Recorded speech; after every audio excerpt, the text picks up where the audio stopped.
So we still have major unanswered questions about why mass shooter Stephen Paddock carried out such a horrific and evil act. Now, during a news conference earlier today, the Clark County Sheriff's Department said it still does not have a motive. We're waiting. Watch this. To date, we have run down well more than 1,000 leads in this investigation. While some of it has helped create a better profile into the madness of this suspect, we do not still have a clear motive or reason why. We're very confident that there was not another shooter in that room.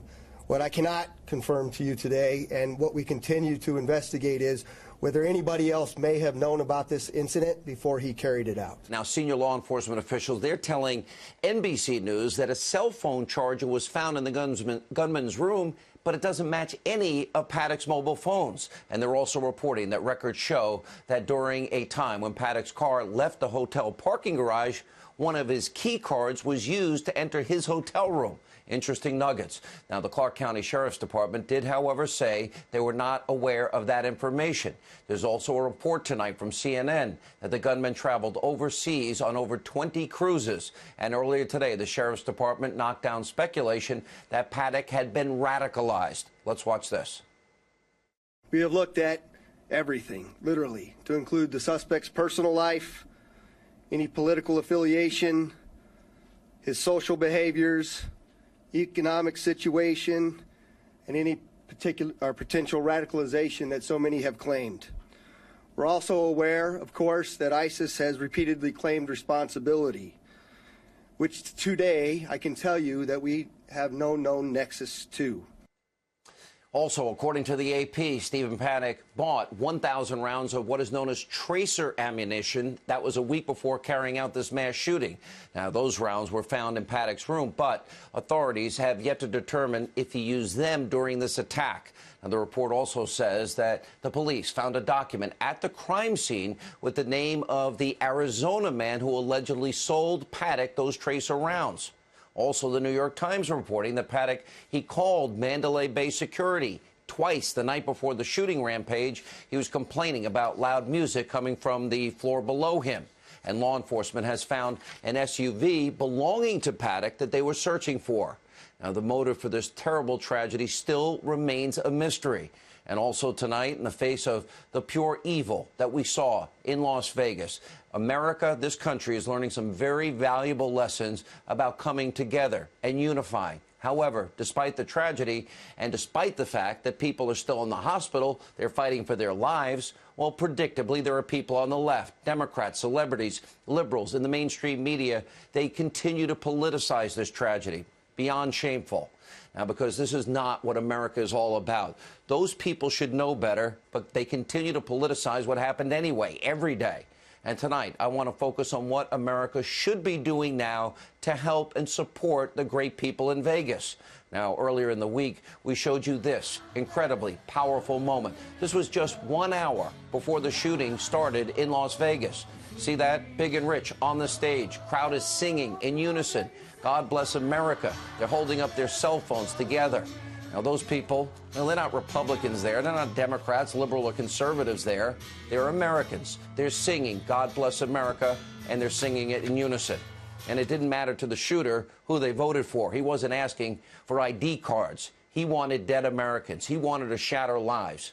And instead of dividing the country like the left is doing and has been doing all week, isn't it time for the rest of the country to follow the example that was set 1 hour before this shooting by the people in that very crowd? And doesn't that start by respecting our country, our flag, our military, those people that fought, bled, and died under that flag for this country, for our freedoms to go to concerts?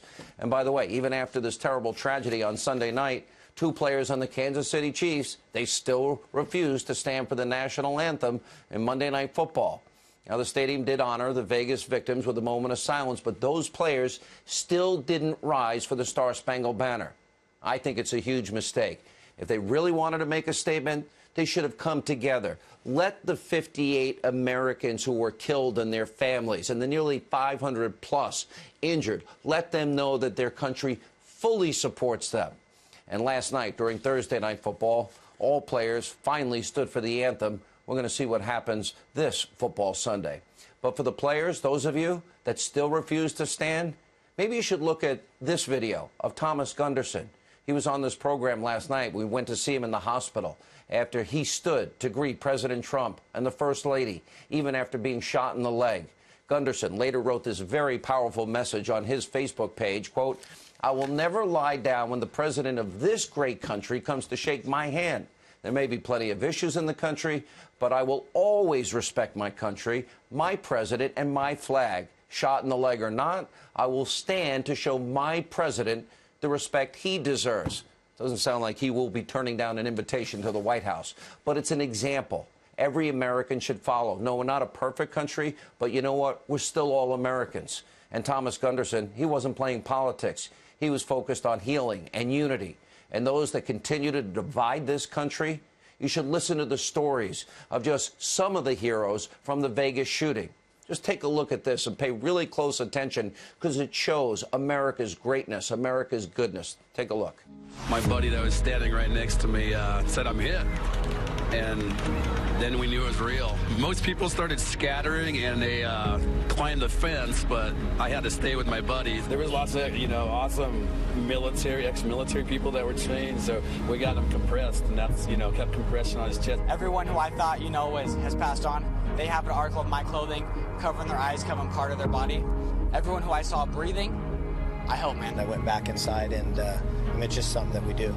I wasn't trying to be a hero. I wanted to make sure that I wasn't leaving anybody behind. There was a gentleman that was shot, and he said, "Can you help me?" And so I put him in my car, and I had like 6 people in my car, people with shoes, running just to get away. We went back because I'm a nurse, and I just felt that I had to. Another powerful lesson we learned this week is how brave men and women of law enforcement, first responders, firemen, policemen, all of them really are, and the dangers they put themselves in to keep all of us safe.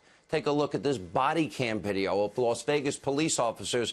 They run towards danger, just like the police, the first responders, the firemen on 9/11, 2001. They run into danger as others try and run away from danger. Take a look.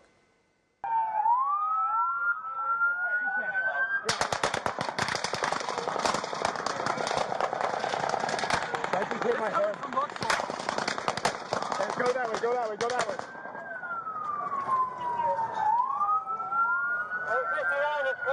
Hey, they're shooting right at us, guys. Everybody stay down. Stay down.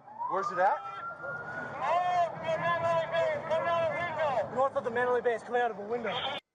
You know, you would think after seeing that the NFL players, they really going to take a knee and protest the police this weekend. You know, if NFL players, if they will show support for Colin Kaepernick, really, the former 49ers quarterback who started these protests. By the way, do those players, do they still stand by Kaepernick, even after he supported groups like Black Lives Matters that have said, what do we want? Dead cops, when do we want them now? Pigs in a blanket, fry them like bacon. Members of that group said that. I also wonder if those players still have Kaepernick's back after he wore, remember, these socks depicting police officers as pigs. And Kaepernick also supported, let's see, a murdering thug dictator named Fidel Castro. Maybe one of the lessons from this week is that we forgot what happened on 9/11. We forgot the 9/11 cops, firefighters, first responders, those that went up those stairs to save lives, running directly into danger to help their fellow human beings out. Maybe this week will teach us that we should stop rushing to judgment on big, high-profile cases. You may remember, like President Obama did so many times, oh, the Cambridge police acted stupidly, or in the Michael Brown case in Ferguson, Missouri, hands up, don't shoot, he got shot in the back, none of it was true. Or Freddie Gray in Baltimore. Maybe police, maybe we got to remember this incident this week in 9/11. Don't they deserve the presumptions of innocence next time? And finally, and most importantly, maybe the lesson from Vegas and this tragedy will be that this country needs to come together. And it starts this Sunday at the NFL and stadiums all across the country. By the way, Roger Goodell, are you watching? Because it's in your rule book. Are you going to enforce your rules? Here with reaction.